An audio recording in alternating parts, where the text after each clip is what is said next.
Hello, man. I like the beat on that one, and I like the new little countdown thing. So I'm just sitting here jamming to that, and yeah. How's everybody's day doing? Like, is it a good Thursday?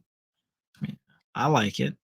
Today I'm talking about container logging, and I'm gonna do it a little different because I don't want to just talk.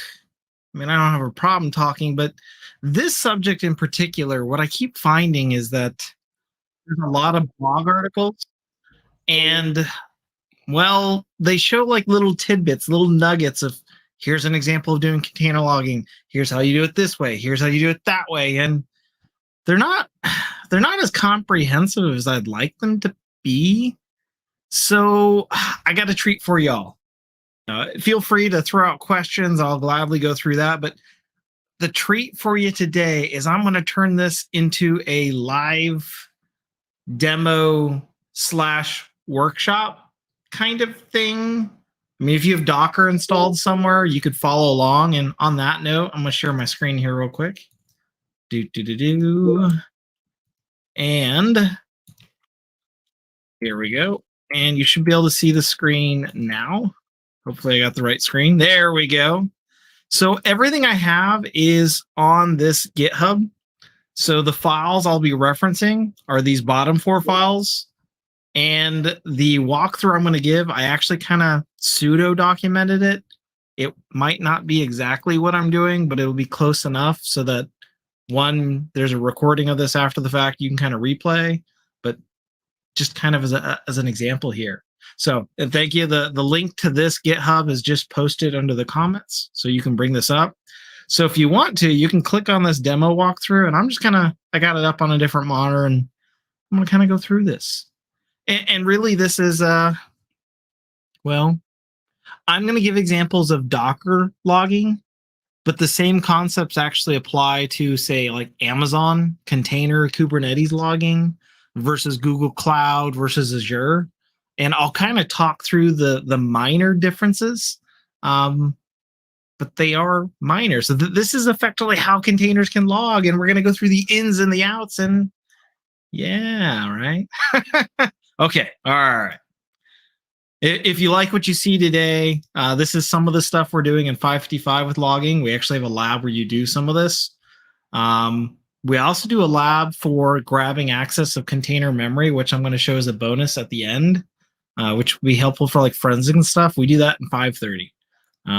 But let me just kind of walk through this. So I've got on my machine, I have Docker, right? So if I do Docker PS, I've got multiple containers running in the background. This is the Sec 555 Sim with Tactical Analytics VM. So you don't have this per se, but I have things running in the background. And if this was a production environment, I might have multiple physical hosts. I might be using Amazon EKS, for their Kubernetes services and have pods of containers deployed. But the problem is I need to get the logs. So I'm going to start with a basic example here. I'm just going to start up Nginx. Now, if you have no background in containers, all I'm doing is I'm manually running an interactive terminal, basically so that it shows up in the prompt I'm on. And whenever I stop the container, permanently delete it. So remove it. And I'm going to give it a nice name of Nginx because that's just how I roll. And I'm going to bind port 8000 on my host to port 80 within the container. So it's just kind of breakdown of what's happening here. And so when I launch this, I'm deploying a container. The first time you do this, you probably don't have the Nginx image, so you'll see it pull it down. That's a one-time operation. But now I have it running. Now, if I go over here, open the browser, and I go to localhost, I think I did 8000. Uh-oh. Well, the demo gods are against us these days. 1 second. I don't know why that would have crashed Firefox. Let's do this again. If at first you don't succeed, try again. Let me full screen this. All right. Localhost 8000. There it is. Not now. Go away. Welcome to Nginx. The page loaded. And you'll notice here's my Nginx log. If I hit refresh a few times, boom, boom, boom, boom, boom, boom, maybe request something that doesn't exist, test.html 404, and it's all right there. But the problem we have is I need that log in my SIM and my remote logging solution, just not within the container. So how do I get a hold of that? And so I'm going to walk through multiple ways. I'm going to show you how to get the log with a bind mount. I'm going to show you how to get the log with a volume mount. I'm going to show you how to get the log with a with a application change. So 3. And I'm going to show you my favorite way, which is actually an agent that's smart enough to just dynamically grab it all. 4. And I'll try to give you the same context of how this works in other solutions like the cloud. So let's start then with some of the problem here. I'm going to start with an easy one.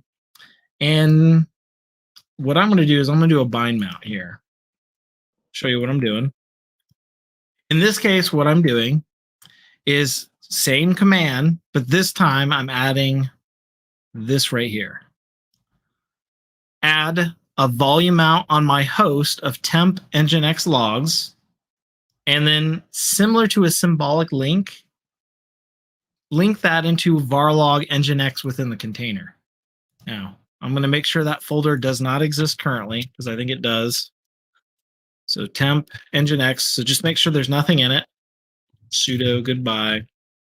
There we go. Okay, and now I'm going to start it, which should recreate it. Let's see if this spins up. It does. Do I have a temp Nginx logs?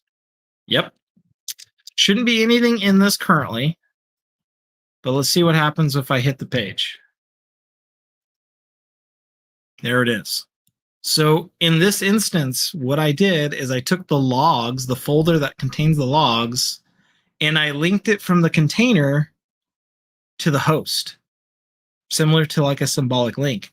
So now if I wanted these logs, I could install any logging agent you want, a Splunk Universal Forwarder, FileBee, I could use syslog-ng or rsyslog, and I could just say, look at /temp Nginx logs, access.log or error, both, and then ship them off somewhere.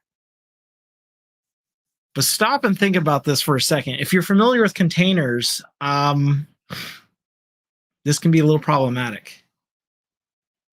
There's definitely some downsides to this. Does this work? Absolutely. I mean, I just did it, right? So container's up and running, but the log itself is actually being dropped on the host. What happens if I run 100 different containers? I would have to have 100 different logging locations, or maybe it could be the same folder, but if I have 2 Nginx containers pointing to the same folder, it's going to mix the logs or throw errors because they're both going to be trying to write to the same files. And then it's hard to tell what site's using what log. And So you have to have a bunch of different paths. So there's one issue. You also have an issue of what happens when the container migrates to a different host. Like if I have 3 Kubernetes physical hosts or 3 Docker Swarm hosts, well, if the container gets deployed to host 1, it's going to put the logs there. But then if I delete it and I redeploy it in host 2, you see what it's going to, and in this case, it'll just create the folder because I use the temp directory. So theoretically, I could still do this and it would work unless the container checks to see if the file exists, checks the permissions of the file. And this option, while it works and it lets me get these logs the same way I traditionally would, it's not very scalable. All right, so let's do a different option. There's this thing called a volume mount. Oh, and I guess one more thing on the bind mount. In cloud providers, I often can't do a bind mount because I don't have access to the physical host. No. Okay. This next one, the volume mount, I typically can do everywhere because I can create a storage volume and then map that to the container. On my box, the storage volume is just a local, it's basically a special local folder that Docker creates on my behalf. If I did this in the cloud, it could be a special storage volume that sits like on an S3 bucket or something, but it's a software controlled storage volume. Kind of like a data store in VMware, if you think about it that way. So let's try this again. This time though, I'm going to create a storage volume first. I'm going to change mine to call it nginx logs volume. There it is. And what I'm going to do is I'm going to run nginx again, only this time I'm going to map it using a volume. So this does not point to a path on my machine at all, right here. It points to the volume I just created. So I just created a software-based volume, and I'm mounting var log nginx into that volume. Okay, run. It's back up and running, right? So, okay, well, when I do this, let me show you what's happening, because this is kind of an odd side effect here. I'll drag this up a little bit here. Docker exec, this lets me jump into a running container, nginx with bash. And I'm going to go to var log nginx, where we map this. Now, if I do an ls, there's my 2 logs. Let me make sure some data is generated in there. Make sure nginx is still working. Page loads. Welcome to nginx. All right. So there should be data in these. Cat access.log. And it just sits. All right. Maybe it's something weird with cat. Let me try tail. And it just sits. But it worked with the bind mount, but it's failing with the, is this the, no, this has nothing to do with the volume actually. So the nginx image that I'm using, which is straight from nginx, they do a trick that many, many images do, where what they actually are taking is they map the logs to standard out and standard error. You can see that here. What that means is they're supposed to print over here. Oh, there's my logs. But I don't want it on standard out and standard error of the container. I want it in access.log and error.log in the volume. So what happened is when I did the bind mount, since the files actually were being stored on the host, it errored trying to do the symbolic link to standard out and standard error. Therefore, it worked as we intended it. But with the volume, well, the volume is specific to the container, not the host. It doesn't care. Therefore, there wasn't a permissions error. Therefore, it still created the symbolic link, which is breaking the fact that we're not getting a log file. It's not a big deal. But okay, now we're seeing some of the fun and inconsistencies with containers. No problem. I just have to tell nginx, hey, nginx, I literally want you to log to these files, not standard out, standard error, because the Docker container itself is auto doing that for us. So let me stop this. Let me close out of the container, stop the container. By the way I'm stopping the container is actually deleting the container. So it's non-persistent. So what I've done is I have my own little Nginx configuration file here. I'll just open this up. It's nothing too fancy. I actually took a copy of the config file directly from the container in a previous run. And the only thing I did is I hard-coded this so that the errors go to error log and that the access log goes to access log. That's it. So now I'm going to make one more change. I'm still going to use a volume mount. Again, this volume mount technique will work even in cloud providers because the volume can be created on like an NFS share, a SAN, some type of shared storage location. So it will work between hosts. So now what I've added is I'm still mapping, and I need to change that path just a little bit. I'm still mapping my volume I created, so volume, to varlog nginx, but that then is being added with a map. This could have been in a volume or a bind mount. Here, I'm just doing it as a bind mount of the nginx conf I just showed you to nginx conf within the container. So I'm overwriting the config to make sure it expressly logs into varlog nginx. So when the container logs here, because I told it to via this file, it's actually going to end up in the storage volume like we want. Go ahead and run that. Oh, this is, sorry, let me make sure I've got my volume name right. And nginx logs volume. Oh, I know what this is. This should be underscore logs. That's what I changed. I apologize. So I'm changing the path instead of just being nginx to being nginx logs. This. Boom. Got it. Okay. Now, if I go back into the container, var log nginx, not nginx, I told it to go here instead.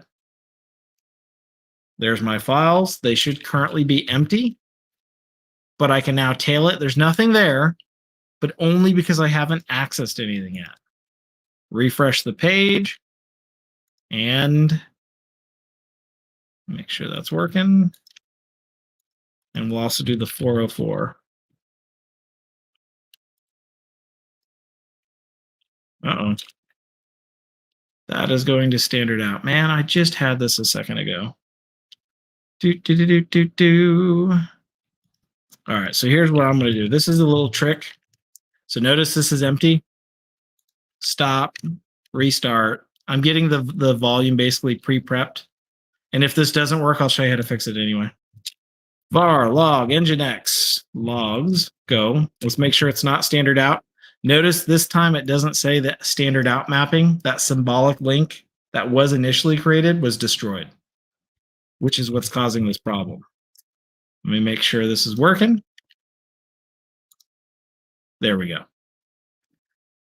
But yet another inconsistency, because the first time I deployed the container, it recreated the symbolic link. Once I destroyed it, moving forward, I won't have that issue anymore, which actually means I need to change the entry point for nginx to quit doing that symbolic link or trying.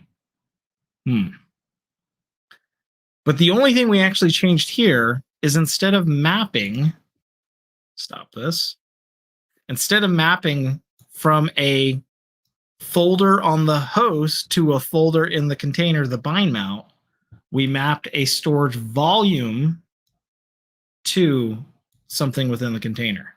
That volume could be shared storage like an NFS share or S3 bucket, or those can sit in a shared storage location.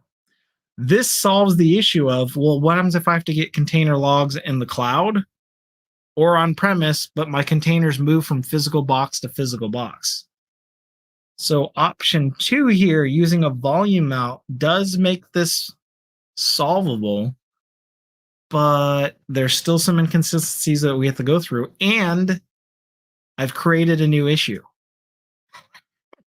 The new issue here is, well, that's great. The logs are in the volume. That's still not the SIM, the central log location. That's really not the ultimate destination. So I've fixed the issue of containers moving around, but I didn't actually get the logs over somewhere else. So for that, what we'd have to do is something like this. So currently I've got Nginx running. I can validate my logs show up inside the box the way they're supposed to. So they're not symlinked. There's data there. The logs persist between container deployments. But what I actually have to do is run another container. So something like this. Here we go. This time I'm running a second container that can see this volume mounted to /logs within the other container. And for this example, I'm just doing CentOS. Nothing too fancy here for a second. So in this one, if I go to logs, there's, wait. So I have two containers, Nginx, over here, the black terminal, and I have a CentOS container, the purple terminal, and they both are accessing the same data, the same volume. So my logs are there. So to get it to my SIM, then all I need to do is run another container that will read the logs and push them off. So maybe something like, let me show you this, labs, syslog-ng. Here's a very basic example. I want to read the access log, and I want to send it on TCP port 5514 to some other IP, right? This would be your SIM, whatever this is. And so what I'm going to do in the second terminal is I'm literally going to run syslog-ng. To show that this is working, though, I'm going to send the data to a mock port 5514. Oh, just with netcat, nothing too fancy. So this emulates as if it was my SIM or some other central logging. And so what I'm going to do is I'm going to have Nginx, which is logging to a volume, which will then have the logs read by syslog-ng as a second container that can see the same volume. And then that will send it off to my third component, which would be some type of remote connection. This session is recorded, so you will be able to access all this and go back through and see all my fun little inconsistencies. Oh, see, look there. Boom. Okay, so rehashing this. We have a container of Nginx, which is logging to a volume. That same volume is mapped to a syslog-ng container. This could have been a Splunk Universal Forwarder. This could be FileBeat for Elastic. I mean, this could be anything, but it's running in a second container mapped to the same volume. That then reads the logs and pushes them over to whatever else. In my case, just a netcat listener. So option 2, volume mounts work for both cloud environments and on-premise. They're just not as straightforward as I would have liked. So I have to make sure that the container's application is logging to that location inside the volume. And then I need another container that can read the logs from that volume. So a couple moving parts here. But this one tends to scale a little bit better because I can deploy across machines and they typically can access the same volumes. So let me stop all of this. Now let's go to the third option for container logging. Getting the application to just do it for you. Nginx, right? Nginx can log to standard out, standard error. It can log to access.log, error.log. It also could just take those same configurations and go straight to syslog. This is code Nginx syslog. So here, I'm basically saying the error log, instead of going to a file like this, I'm telling it to go straight to syslog 514. And then the access log, I'm doing the same thing. I could pick a different port. I mean, I could somehow mark this. So now if I start Nginx again, but I use this configuration file, the container itself, because Nginx is syslog capable, will just ship the logs off directly to a syslog server. So, okay, let's give that a shot. The only difference here is when I run syslog, I'm using the updated config file, nginx syslog.conf. And I'm also going to start a capture device using netcat again. So this should receive logs if they actually get sent.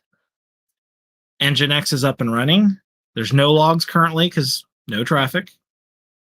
But now when I go over here, say I get a 404, or I actually bring up the page that's supposed to be there, did I get anything? Yes, I did. This is UDP though. That's also why you're seeing some of this get kind of crumpled together or slightly delayed. Refresh, refresh, refresh. They'll start to come in. There they are. This is not TCP. So, this option works fine. But like on this student VM that I'm playing with, we've got, Elasticsearch, domain stats, Freak server, Cerebro. We've got Kibana. We have a copy of Nginx running that we call Wiki. We've got Revenum. We've got all these containers. And a lot of those software that we're using, they don't natively send a syslog. And even if they could, I wouldn't necessarily want to. And like Nginx, it can output to syslog, but to my knowledge, maybe I'm wrong here, but it only does UDP. It doesn't do TCP. And I tend to prefer TCP for just a bit more reliability. And how does this handle things like back pressure, like your SIM is too busy, your aggregator, or like there's a protocol error? Or it doesn't. It doesn't. So I would have to have an application that allows me to tell the application, hey, instead of logging to a file, send it over there. UDP, TCP, Ceph, Leaf, JSON. Like, and a lot of applications don't have that natively built into them. Are you going to go talk to the developers of the applications and get them to write all that capability? And should you, even if you could? So option 3 here, reconfigure the application. I mean, it works. I would just say this is probably my least favorite of all the options. I'm not a fan of this one at all, and I typically don't ever use it.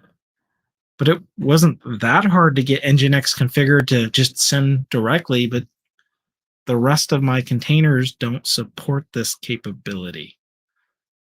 And I don't want to intermix. I don't want to use like some bind mount, some volume mount, and some applications. So, okay, maybe this isn't the right way to do this either.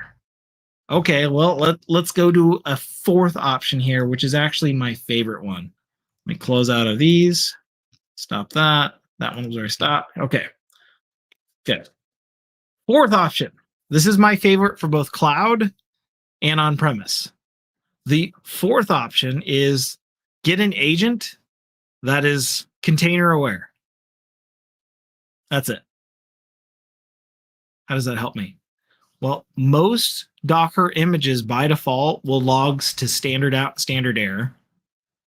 And what that means is you can have an agent that reaches through like the Amazon EKS service, the Docker Swarm services per box, the Kubernetes service per box, and it will just dynamically grab all the logs of all your containers all at once. And it is an epically awesome and beautiful thing because it's kind of like, oh, I want the logs. Go, boom. In Amazon, you would run a command that would tell it to log to like, I believe it's CloudWatch, or I think you can get it to an S3 bucket. And then you would just pull your logs from there. For what I'm doing this on-prem. So I'm basically Docker as it's running. This is kind of neat. It's under var. I need a sudo for this actually. When you run a container, this is true of Kubernetes as well. Inside the system, there's a path that when you deploy containers, that all the running containers sit. Let's do an LS. So currently in the background, I've got containers running. That's actually represented by these. And inside of these, when I do something like Docker logs, show me what Elasticsearch is doing, it has that information somewhere, and it's actually within this folder. So I can do a find grep.json. Those are my logs. Like if I were to just tail these These are the logs of the various containers I have running on my system. This isn't very pretty printed. Like, see, there's the Elasticsearch I just showed, and it's all there. But the problem is these IDs are, I don't want to say they're randomly generated, but let's just say that they change. And if I delete a container and spin off a new one, there's a new ID. And so I can't, I can. I would never want to hard code and say, oh, go get Nginx's because, well, maybe Nginx starts with 5 containers, but then it goes up to 20 and then it goes down to 10. And they can kind of spin up and down dynamically. And when I patch, I basically bleed them all off and deploy new ones at the same time. So it's dynamic. Well, that's okay because the agents I'm talking about or the cloud monitoring, when you enable it, they function the same way. So in here, if I go back to my folder, I've got a FileBeat config. I'm just doing this with FileBeat for this. And what I'm doing here up the top, the magic's this right here. That's it. You take the standard FileBeat configuration if you've ever used it. All I'm saying is grab Docker logs of, in this case, all containers. I could try to limit it to only certain type of things. I'm arbitrarily adding an extra field called log event type. That's just my preference, right? And then for what I'm doing here, I'm telling it to print the logs it finds instead of to Elasticsearch or Logstash to the screen. That way you can see what's happening. So I'm going to run this and just kind of show you what this is doing. It's going to start going psychotic on us because I have a bunch of background containers, but it's fine. So let me run this. Put this in the first terminal. So note, I'm running it, and I am running this as root because I need it to be able to access the Docker socket, and I need root for that. You could probably try to change the permissions around, but it would be a nightmare. I usually just run this as root, which you don't normally do, but I would normally have FileBeat installed on the host, but to make it easier for you to replicate this in a lab, I'm showing you how to do it also as a container. So Docker global mode, this would auto deploy in every physical host, which could make getting all your Docker logs very simple because it would just automatically grab it all. So I'm mapping my FileBeat Docker I just showed you. So it's using that. And I'm giving it access to that var live Docker containers. That's what I showed you up here. And then I'm giving it access to the var run Docker socket for the service file. Now, when I run this, let's see what happens. Notice it says harvester. These are all different IDs. And now it's going ballistic because it's grabbing all of the different logs of the underlying containers. Now, to be nice, I could probably stop some of this. I can stop the ones that generate a lot of logs. I can stop. My box is kind of freaking out a little bit right now.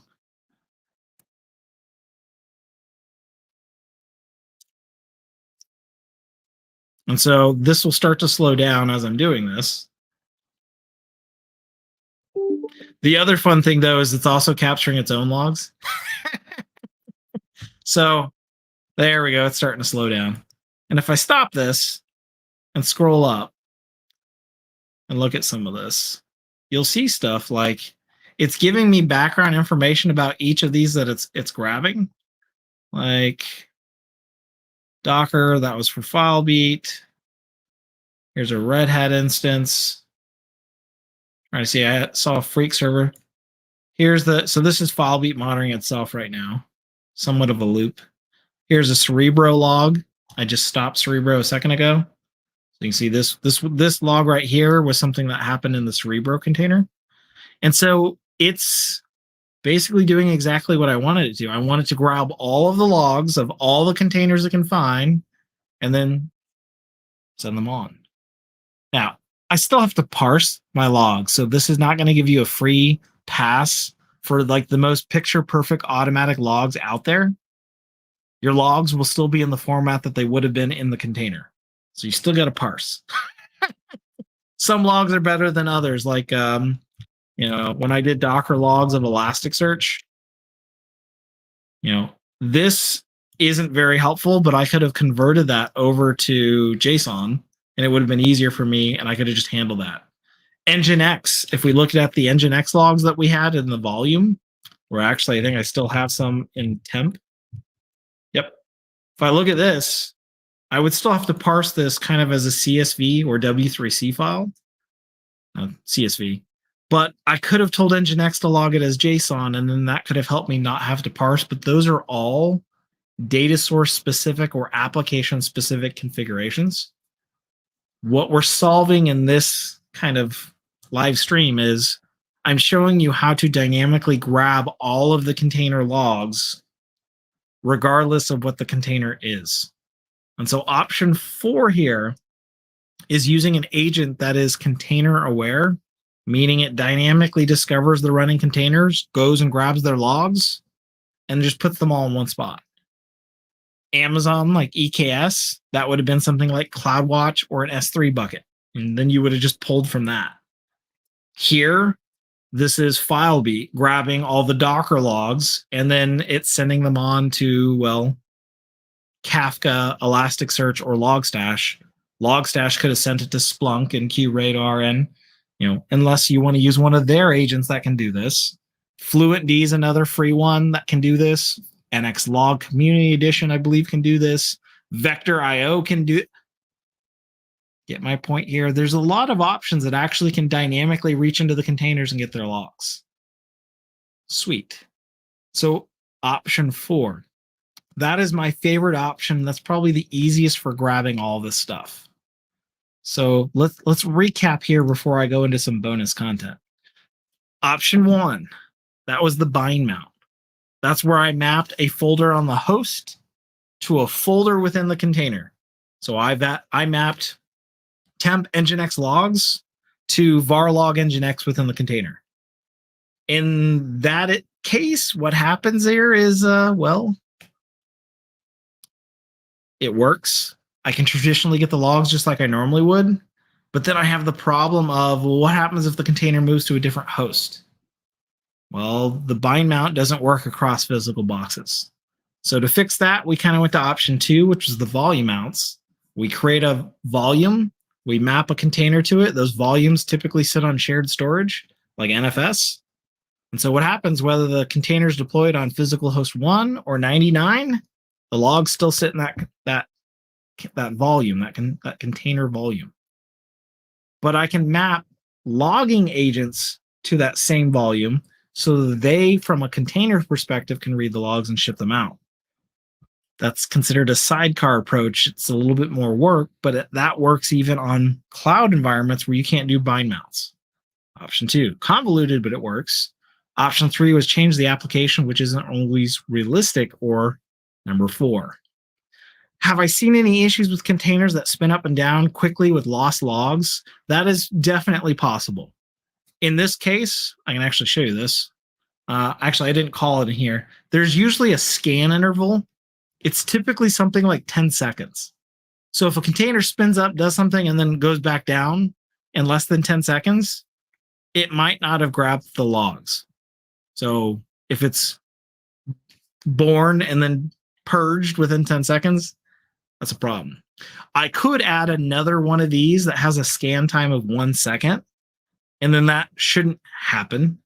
But that is potentially a problem. So if you have a quick living container that spins up and then dies, you might need to fall back to volume mount or bind mount, because speed doesn't really matter with that, but with this it does. This, I would need to at least let the agent see it quick enough to grab the logs first. So that's a great question, but typically I don't have that issue. Most containers are online for at least a minute, which would be fine for this. So yeah. All right, that's a great question. Okay, well, let's hit containers from a different perspective. Kind of give you the main ways of logging. That's not exactly the same thing as maybe doing something like this application has been compromised. I've got a website that someone hit a web shell on it, and like your asset is no longer your asset. I mean, it kind of is, but someone else's too.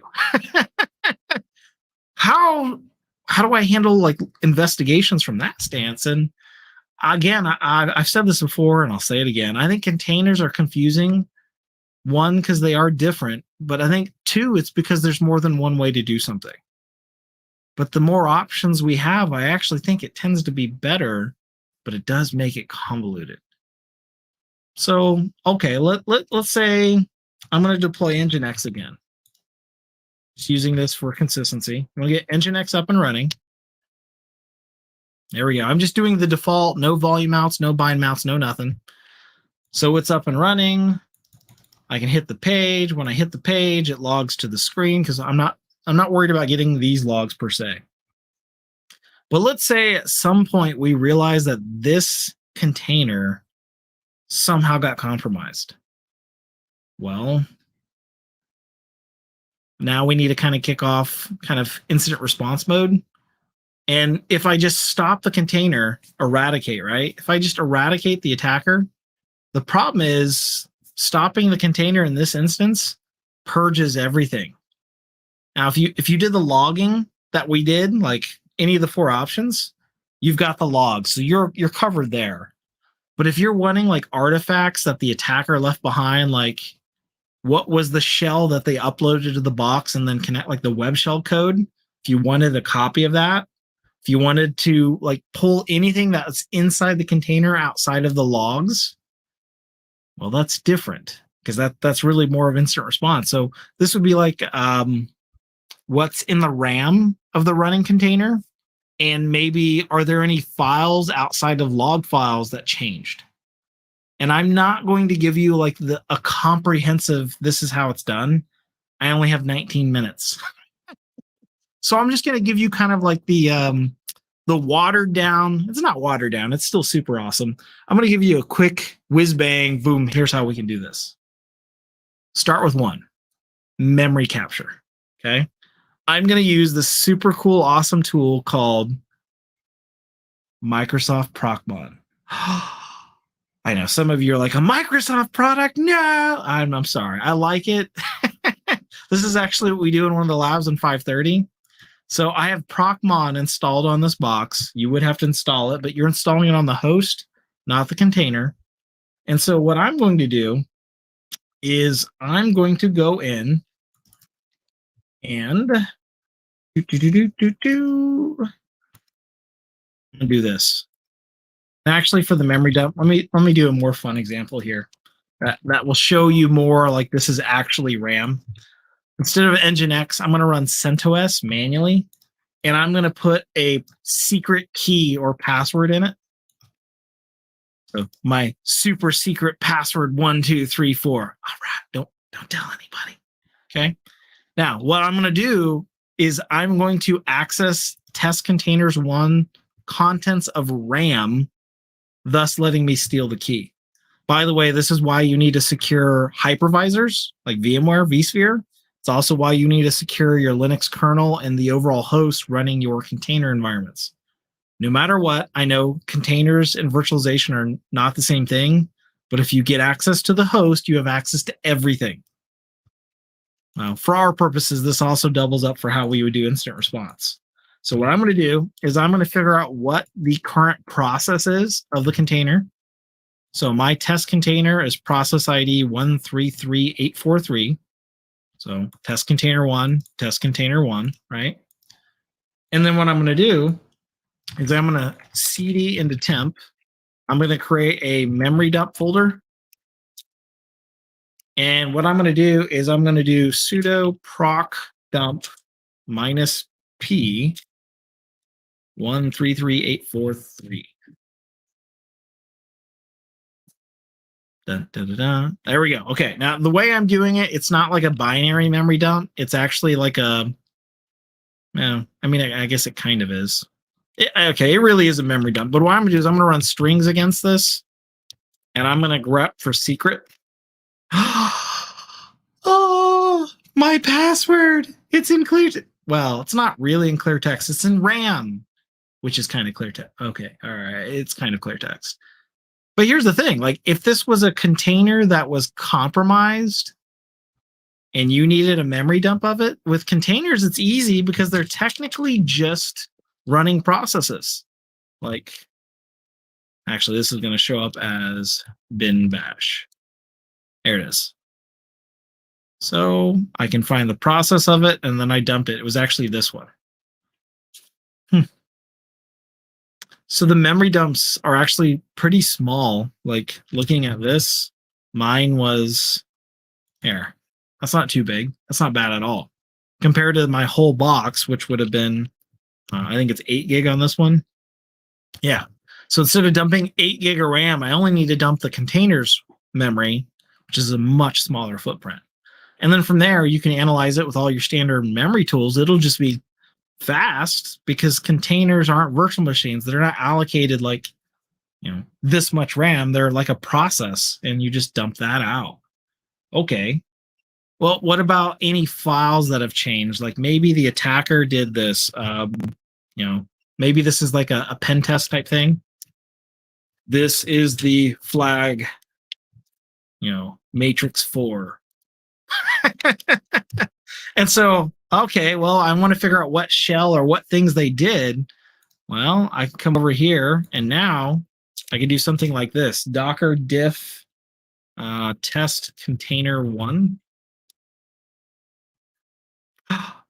Look at that. The only file that was modified since starting this container was flag.txt. And look how cool I found that.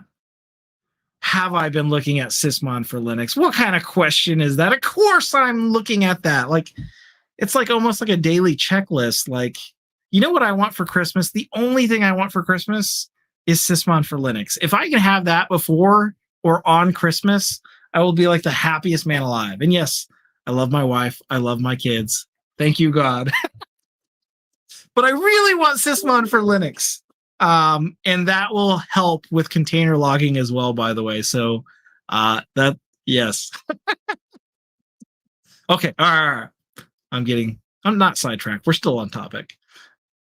Is it actually okay? So see, I'm gonna have to go look into that, because if that actually got released, you just ruined / helped the rest of my day. So okay, all right, I'll be checking into that. But okay, so anyway, if I want to see what files have changed in the image since starting it, that's already baked into the platform. Boom. If I do another file, test2, boom, and I go back, run the diff command again. So this can really help, because like if someone were to drop a web shell on Nginx, it's going to help me find. Now, this is an unfair example because CentOS doesn't really do much. So let me run Nginx, and it's up and running, and I'm going to do the same thing, but watch. That's still not bad. Like compared to, like, let's say you captured a whole workstation that was compromised and you wanted to analyze it to see if it was infected. Talk about a nightmare. On a container, this file list tends to be pretty small. And so it can be really, I don't want to say easy, although sometimes it is very easy to be like, yep, there's where the web shell was dropped. This is what happened, and boom. Well, I also can snapshot this in time. Docker commit. This is basically going to take the current running Nginx container that I called Nginx, and it will save it. I'm going to save this as investigation image. I'm going to call it 2 because I created one earlier. And now it's not, the images doesn't have the memory, but it has everything else. So if I'm wanting to check for what all has happened within this, and I want to offline it, I'm now like, I've got a memory dump. I've got a capture of the entire machine, right? I would grab docker diff, the memory, and then this. I can now stop the potentially infected Nginx right there. I just killed it. But I can still analyze what happened using investigation image 2. Now, I've got another tool I've got installed called Dive. So what I'm going to do here is investigation image 2. I'm going to dive into this. Dive is a GitHub project, and it basically helps you analyze images for whatever. Like it's technically for helping shrink your images to make them smaller, but so it's broken down into a couple panels here.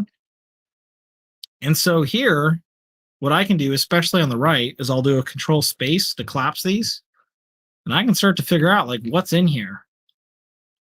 What files do I have, and you can go from there. You can also redeploy this. So I'm gonna get out of Dive. Dive is kind of cool. I could technically just spin off, like, to further investigate this using any tools that I want. Something like this. I'll run this as root so I can do whatever I want to it. But I just spin off a container from the committed container as bash, and I'm now inside the Nginx that I captured, and I can analyze it with any of the traditional tool sets that I have. But it's not running any of the malware there because you're only running bash to access the file system structure of the container you snapshotted, basically. So with containers, even like investigations are a bit smoother, I feel. They're just convoluted because there's so many additional options. But those additional options, I think, are what make this a game changer for your environment. So, yeah. Out of curiosity, so we've gone through 4 ways of capturing container logs. And I've showed you how to memory dump the process for a container, snapshot the drive, as well as do a diff to see what files have changed. So of those 7 things, which was your favorite? What do you think you're most likely to use from this stream? Like, you go back home, you're trying to figure out how to get container logs from all these different ones, and maybe option number 4, you're like, I've never heard of that. Yeah. Thank you. Boom. Or was it more of, yeah, that's cool, and I want to use that, but I didn't realize that I have the access to these tools for like investigations, like the incident response side of the fence? Anyone have thoughts, opinions, or like maybe something I showed, you're like, Justin, that's completely wrong. Don't ever do it. Concerns? You should always be concerned about my sanity, but overall, I think the demo went pretty smoothly, all things considered, that I showed you 7 different things. All right. Well, I see a few things in private chat. Okay. Well, anybody have questions for me then? Because if not, we can end here, and this will be recorded. Can we push such logs to Grafana and put more monitoring app? I mean, so in this case, number 4, if I was doing something like FileBeat, I could push that to Logstash, which then could slingshot that over to Grafana. So yes, or I could use something like Nginx or any of those other agents I was telling you about, and those might be able to send directly to Grafana. With FileBeat, you'd have to do FileBeat to Logstash, Logstash to Grafana, but the answer is absolutely, you could. Used to the volume mount agent, nice to see. Yeah. Option 4, having an agent or telling the cloud provider to do the work for you, I think is a bit more cleaner. So yeah, you're welcome. Yeah, thank you, Luke. Okay, well, remember, this is going to be recorded and online. So if you want to watch this at a slower, able to repeat the steps, you've got it. Don't forget, I did document these on the GitHub. So you can technically run through these. I didn't do them exactly the way they're in there, but all 7 steps, they are recorded. So you can try to go through and see if you can get to the same end result. And maybe you're like, oh, that was cool, but I just didn't quite get it yet. Well, go back through it. And then as you do it yourself, maybe it will take into effect. Or, not to toot my own horn, toot, toot, right? I've been known to have some of the best labs at SANS. I don't mean that against any other author, but we have multiple Docker labs. We have it from an engineering perspective and an analyst perspective. And in there, we go through this with extremely detailed notes and snapshots. Plus, we go back through and we do some stuff with Python scripts. We do cloud monitoring. Like, we do some really cool stuff. So if anybody's interested in getting like a more formal version that goes even more detail, check out Sec 555 Sim with Tactical Analytics. We kind of hit this from a different perspective in Sec 530 Defensible Security Architecture and Engineering. And this is what I do for my day job, so that's why I geek out so much. So if you need help with that, reach out to Justin at HASecurity Well, that's not very humble. Come on. You're going to represent me wrong. All right. So if anybody needs anything, feel free to email me. Check out the SANS classes, and I hope you're able to take this and go to production with it. Thanks, everybody. And until the next time, we'll keep the party going. So thanks, everybody. Enjoy the rest of the week.